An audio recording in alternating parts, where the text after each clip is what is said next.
Sylas is going to come out. Canna's own Slicing Maelstrom, certainly an opportunity here. So T1 with a very standard-looking draft. I think that the Olaf feels a bit out of place, but Cuzz is still going to be able to control an early game with this kind of pickup. And we'll see whether T1 can utilize that extra pressure to get their scaling composition working. And I think that the Sylas is another interesting pick. T1's damage is much more well-rounded than Gen.G's. But we'll have to see what ends up happening because Ezreal is a menace against all these champions. He's very, very effective against all of T1's champs. Aphelios, that is a lot of dive that he's going to have to juggle, but he has the Thresh there with him. Azir with the shuffle, so Aphelios can easily 200 years in this team composition. And that's the worrisome thing about the B4, B5 out of Gen.G is that they play into Aphelios' hands when they didn't need to. I mean, I actually don't mind it that much because the idea of diving onto an Aphelios does feel okay. So Kennens can definitely dive if they've got Flash Up and Lightning Rush. And Ekko, of course, is very good at that. So it's not bad. It's just definitely, I mean, Aphelios is more reliant now on his summoners as well as efforts positioning and everything. Yeah, true. The Thresh would certainly be the downfall of Gen.G. Yeah. I would much rather have Gen.G's comp here than T1's. But sometimes you've just got Faker and Teddy. And they just do things that that go against what the draft may hint at. So you did tell us at the beginning of the series that sometimes if T1 come out of a draft with a draft victory, then we're giving it to them pretty comfortably. What are your thoughts on how this looks now that we're post-draft and we have our 5 champions each?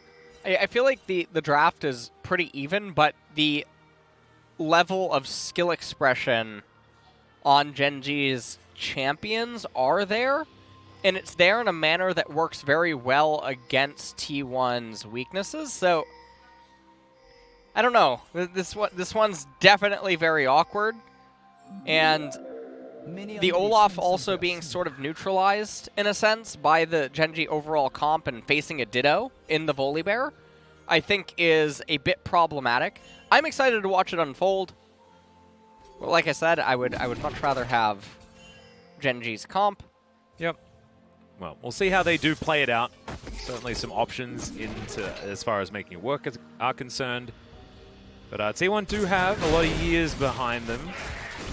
And they are a team that is very well known for very calmly making it to a late game. And so we'll see whether they are going to be able to do that. Cuzz is going to walk immediately over a ward. As our Clid here, just going to start with Gromp Blue. Just going to Sky Strike that guy to start things off. See whether there's going to be any jungle attention early. At the moment, Kellin not exactly finding the greatest trade, but Teddy down pretty low to start this one off as Ruler somehow managed to sneak that one in. That's a flayback onto Kellin. He has to remember that he's pretty squishy as this bard. Ooh!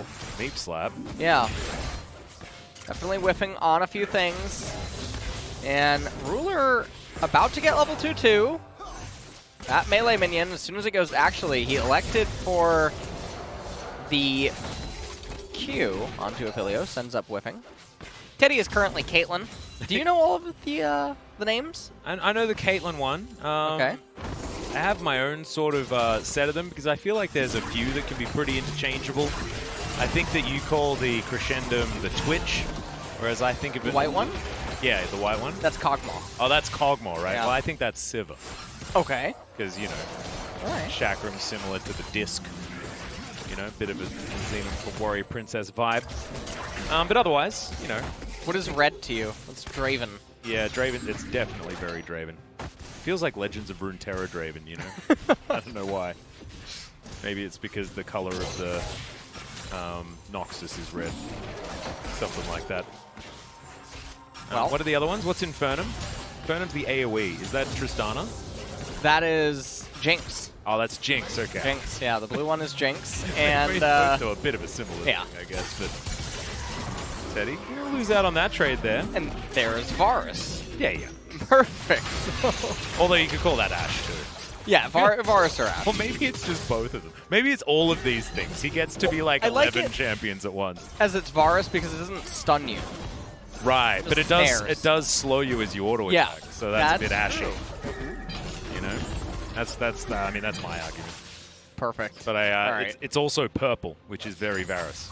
Yes. So see, I think there's arguments both sides. Make sure you guys hit us up on Twitter and tell us which one you believe in. Maybe make your own poll. We'll try and retweet it. We're lazy. We don't do these things ourselves. As Rascal versus Canna up here towards the top side, it is going to be a range advantage for the Kennen. But Clid, he's found Cuzz in the jungle here, and already the flash comes out. Smite just to get a bit of health back, and Clid just bites the Olaf, sends him home, and steals his stuff. Yeah. And so in the isolated 1v1, Volibear is going to win if he ever gets the jump onto Olaf. And so Cuzz does have to be a little bit bothered by that. You can see the pings going down. Now, Canna is a little bit low on HP, but not at a threshold that's low enough for Volibear to end up diving him. Faker is getting traded on quite hard. He still has his teleport, though. Yeah, and also trading back, so not doing too badly there. And like you say, B2D goes back, grabs a couple of rings. As his Corrupting Potion charges already down to just one remaining. As, Ruler is in a whole host of trouble. The exhaust comes out for the flash as he walks back into the hook. And Ruler will be taken down here. Teddy grabs first blood. And I need to know how Ruler was that far up the lane. Bit of a trade up here towards top side, but that was a disaster. Canna 5-0 on the Sylas. And yeah, like what you just said, that was a very big blunder. I'm curious what the replay was. What it'll end up being. Volibear's pathing is a little bit strange, because he did the Gromp and then immediately went over to the right-hand side. So the Wolf Camp just completely neglected. Poor little Wolf Camp. Yeah. Sylas. Sconding. That is a lot of Kingslayer damage, but Rascal trading back very nicely. It's like two of our new success stories as far as top laners are concerned. Rascal has certainly been playing for a bit longer than Canna, but both of them defying expectations. Yeah, absolutely. And T1, they're going to pick up first dragon of the game. This is very good for them. Yeah, heading towards Cloud Soul. As, Ruler just... Okay. Very weird. Yeah, just very, very strange. He had Kellin coming back down, who's on his way over. There wasn't a reason for him to do anything that he just did, and so very clean pick up there by Teddy in effort. The gold score is still even. Yeah, teleport onto Ruler does mean that he's able to get back to lane pretty comfortably. Yeah. As B2D does have level 6. Parallel Convergence to come in here.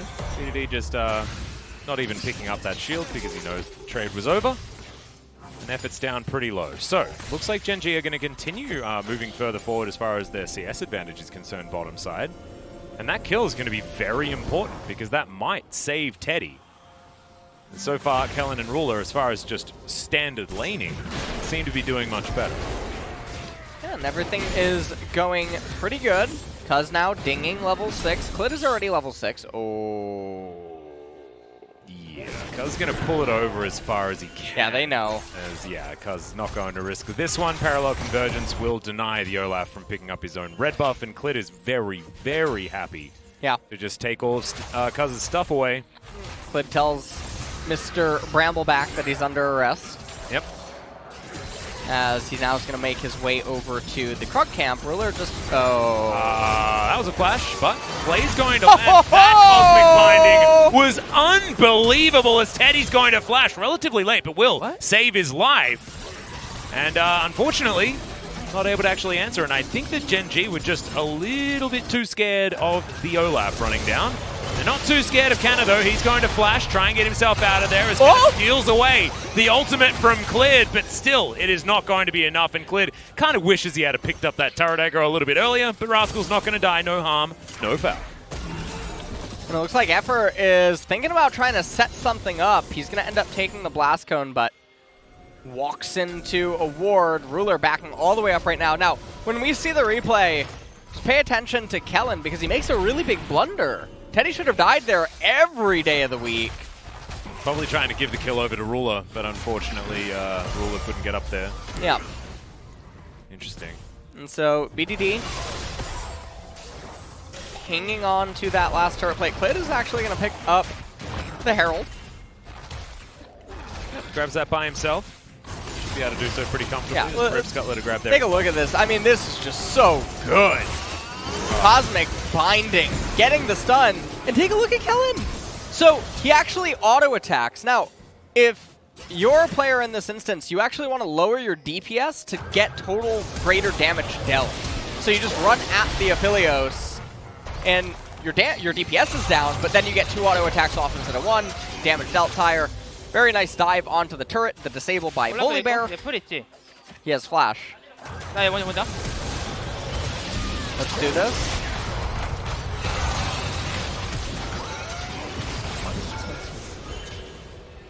Sylas, no flash. And he said, watch this before, and that's just the best. I like that. Learning how to play, teaching your teammates how you're supposed to do it while you're playing. And as we come back, ooh, sneaking in a Mystic shot right there.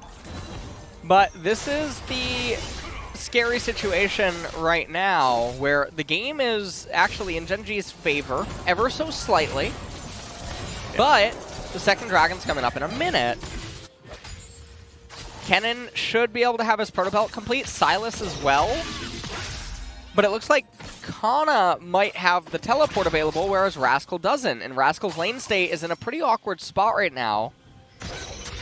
If he would be thinking of trying to make his way over to the mountain. And so we'll see what he ends up doing here. Ekko as well. In a bit of a pickle. Yeah, Faker farming extraordinarily well this stage of the game. Currently highest CS in the game. And 22 actually, ahead of Teddy. Which is very impressive. You use Teddy as a gauge. You know that someone must be doing something pretty well if they're ahead of him.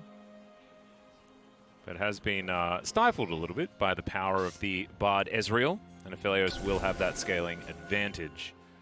BDD comes back. He's got Sorcerer's Shoes and a Revolver. Actually, a lot of damage this stage. As far as that purchase is concerned. I think pretty fresh off a shop. Well, Mountain Drake. Oh. Emperor's Divide used just to get the Chrono Break out. Yeah, Faker, and that's, of course, absolutely knew that that was going to be the response. Just to take, yeah. Faker is not going to have it available. This is it's a bit scary because that really limits Azir's options in the ensuing team fight. Yes, Ekko doesn't have his ultimate, but Azir being forced to not have that luxury, or, well, having to be more reserved in the team fight. Yeah, that's a big deal. I think that T1 probably would have waited up and said, like, we just want to make sure that we can kill BDD if we find him in a team fight, but the Ekko will still do the same thing, even if he is going to die at the end, right? Yeah, and one of the things I want to point out, Rascal has Sork Pen boots over Canna. They're identical in items. Wow, it's actually very outside of that, but that's a very big power swing. And this Mountain Drake, it can't be understated. Sylas doesn't get pen. Olaf doesn't get pen, although he does deal some true damage. Azir typically doesn't get pen, and Aphelios doesn't get it. So, well, maybe not till way later on. So it's a pretty big dragon, even if it's super minor, because Kennen, Ekko, and Volibear will get resistances, and then also Ezreal, I mean, he already has the S1 Gauntlet. Yeah, exactly. So, quite big for Gen.G if they can find a way to pick this up. Faker has teleport, though, and Emperor's Divide is up again. Chrono Break, not quite. Pretty close. Is Tempered Fate going to miss onto Effort? Hook is going to land there, but Teddy not going to try and get in here.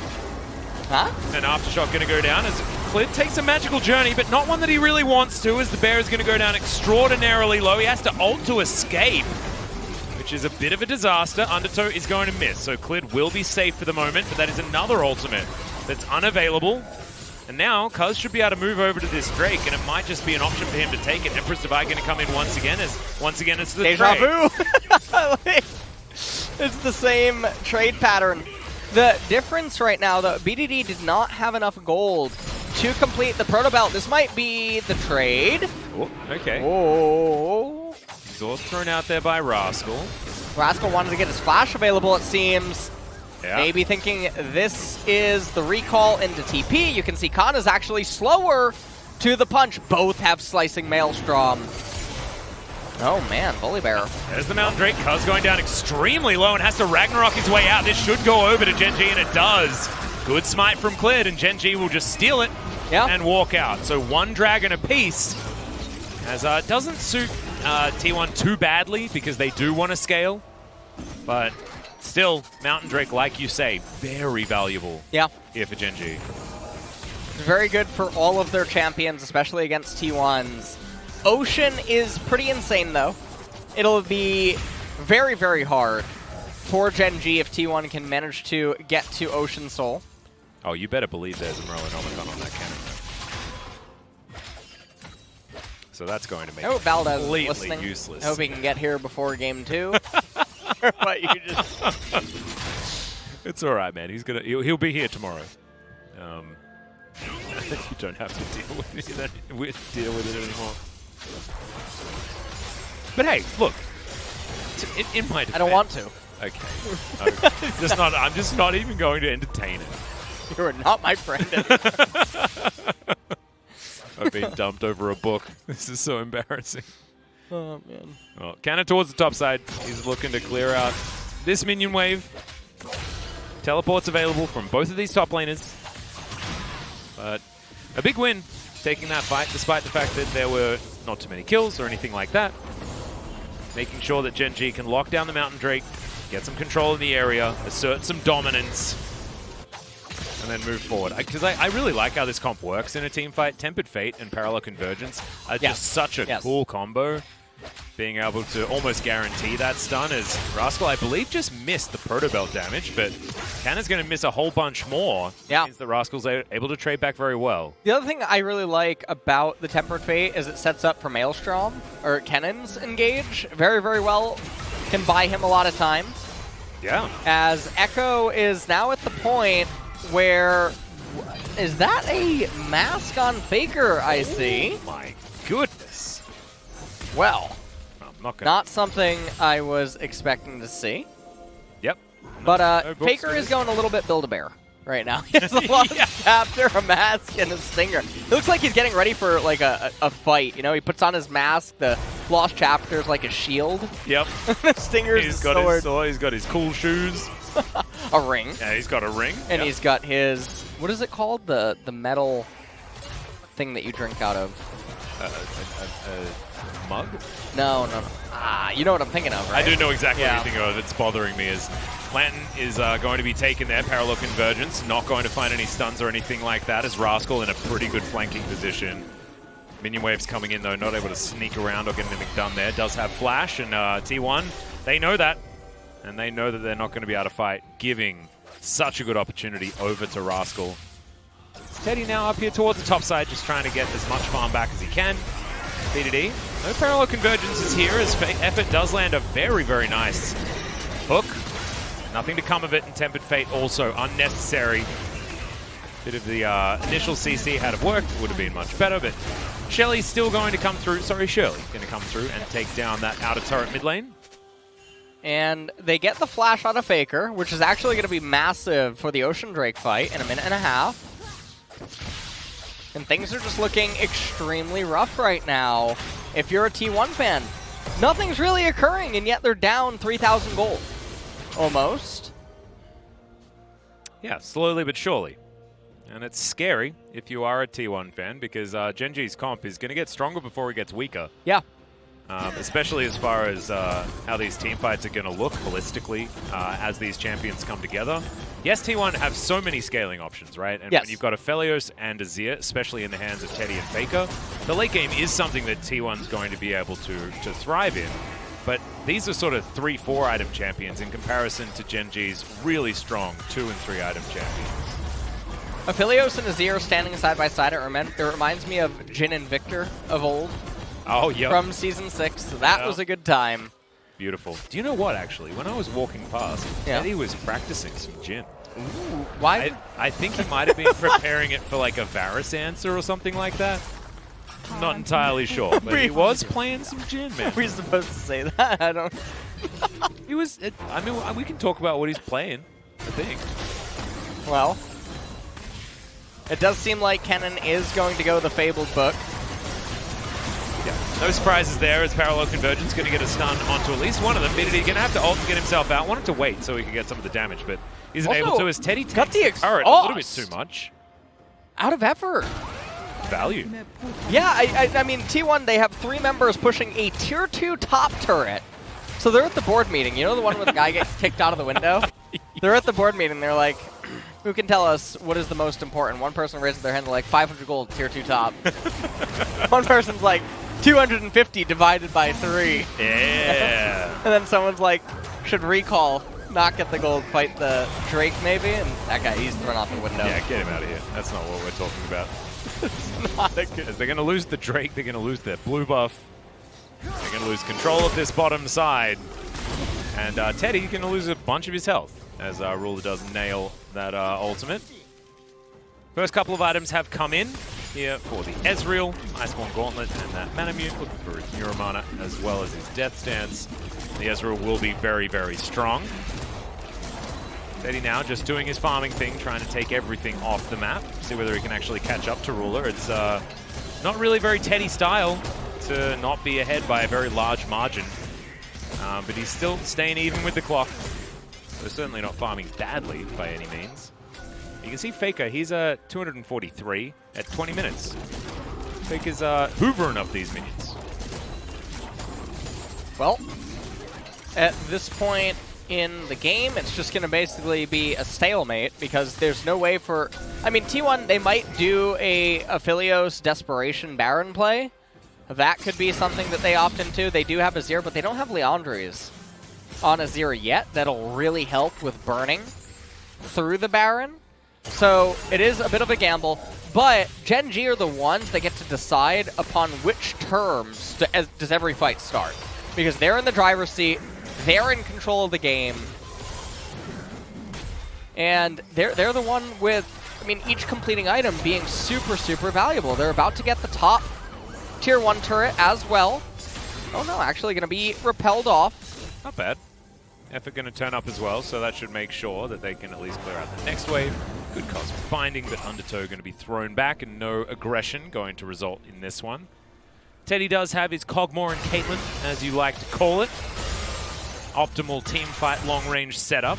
So many people are going to be so confused for so long. And I know, because we're just saying random champion names that aren't in the game. He's got Cog and Kate right now. Yeah. Or, you know, he's Chameleon. I think we definitely agree on Calibrum being Caitlyn. That is 100% yes, we agree. That is 100% Caitlyn. Unless it's like level 18 Tristana, but that's a little bit too wordy. Yeah, that's not a good look. Like 7 stack 100. I'm not going to say that either. 200 stack Senna. I'm a very big fan of Aphelios. Yeah. I know a lot of people like to complain about him, but I think he's fun. I think he's genuinely he's exciting. Yes. And I think he adds, you know, a different minigame. We were talking about the Alawi minigame, which is you have to make sure that you're the first one to an objective, otherwise you're probably going to lose.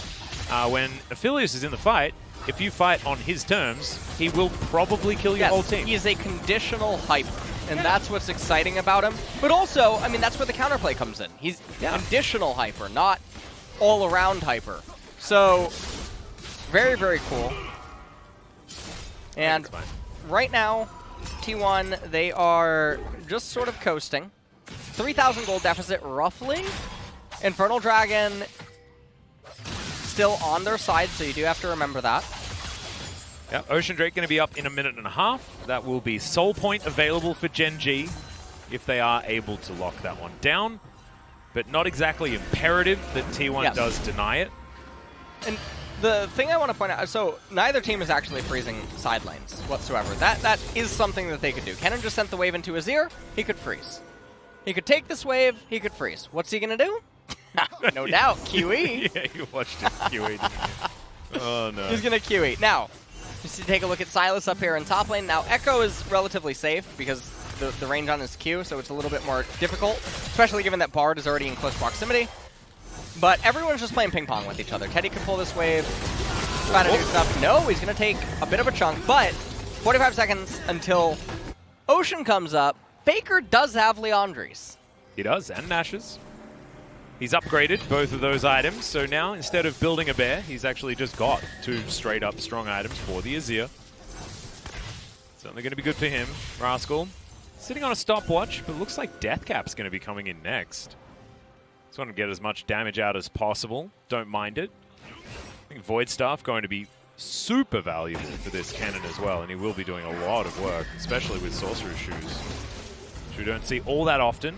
Definitely a lot of Merc Treads tend to be prioritized on Kenny. The Ruler has his QSS completed. Sure, he still has that 1 death, but he still needs to be respected. This is a very scary Ezreal at this stage. And the Bard ultimate actually goes out onto the Baron to check it, as Kellin did not want to venture into the nothingness. QSS. Oh, Hook's going to land onto BDD. Not exactly the optimal target here for T1 as BDD immediately gets out of there with the Chrono Break. It's still a real... Oh, man. Okay, right. Rascal. Ocean Drake is live, by the way. That's a lot of damage. Rascal was able to dish out ever so slightly.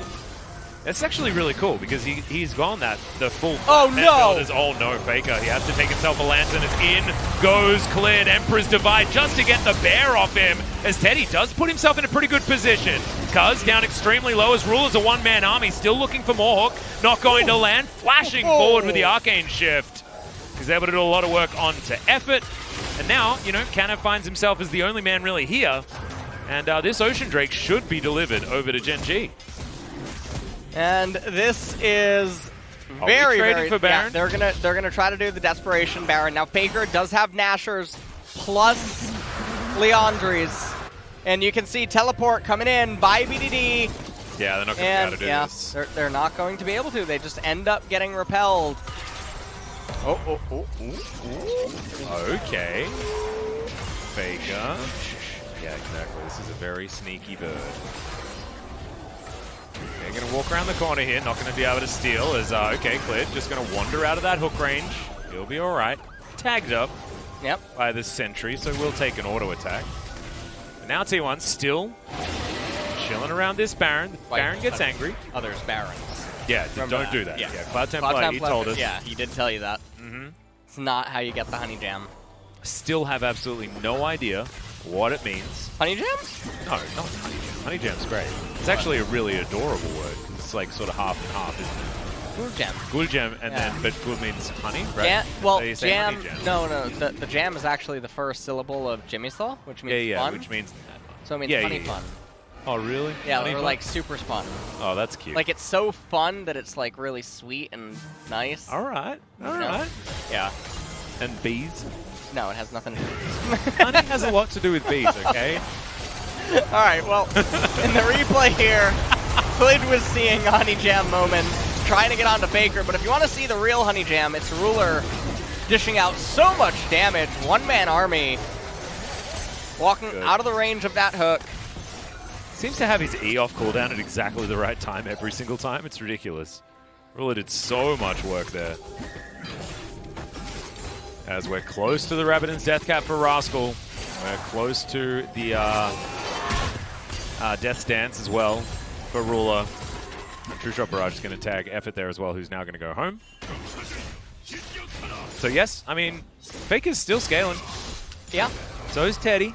And it looks like Kennen is actually going to go for the Death Cap here as his next item. And so Kennen is going to go for the all-in Wombo. Oh, baby. I like it. The one-shot. And so Bard's ultimate is that much scarier. 2.5 minutes. All of that Gen.G need to do is do dances that deny any Baron attempts. And basically say, hey, the onus is on you. And this is really fun because this actually is a lot of pressure. Not pressure in a traditional sense. Every time someone hears the word pressure, they think of an attack. They think of someone exerting some force onto another person or thing. Yeah. But pressure can also be Gen.G basically hitting a button on a bomb and it's going to go off, and that bomb is Ocean Soul, and saying, okay, do something. Yeah, well, and the onus is on T1. Yeah. That is pressure. Yeah, pressure is basically saying to your opposition that this is a thing you have to do, otherwise we will get an advantage that you won't be able to stop, right? And the idea of optimal pressure is when you can do that and always guarantee that you can take more from them based on the control that you have. Yep. And that is most of the benefits. You talk about this with freezing a lot. Freezing's about using lack of pressure. If your opponent can't exert enough, then you can freeze to sort of create that objective like you talk about. You're the one that basically gets to say, okay, this ICBM is going to go off soon. Yeah. It's up to you to defuse it. So, Fake, I mean, he's going to shove it right back so Ekko can get another wave. And I mean, actually, I don't mind this if this is about Faker getting enough money and that wave is going to do it. Then he recalls, then he can go down to the next fight. Yep. That's not what happened. That's not what's happening. No. Okay, you're trying to play devil's advocate. Yeah, I am. And honestly, I'm sort of ruining it for myself. You're not looking like Keanu Reeves. Oh, I wish I did, though. What a lovely He is man. ageless. He is. You know, it's truly impressive. I just love that there's an entire Reddit thread about how nice he is to everyone all the time. It's ludicrous. How can you be that much of a good person? You got an entire Reddit thread. Ugh. Well, now one of the things that I've noticed is that when there's a lack of action, have you heard about the vanilla ice cream? You know. I do want you to try and say it again, though, because that was quite a Yeah, vanilla ice cream. So basically what happens is you start talking about things that have nothing to do. And then you're going to guarantee some action, like if it's Flash? Exactly. Ooh, you got me started with like a little bit of a taste test. Now we're looking about the Baron. A little bit. Oh, I've never been that much of a... Temptation, You know, like a vanilla ice cream fan, but maybe it is just the most useful. It definitely is. We're playing with some vision toggling here as Gen.G, all in the fog of war. And so right now what you're going to want to talk about is maybe a little bit of chocolate cake. Ooh, what about the Ocean Soul?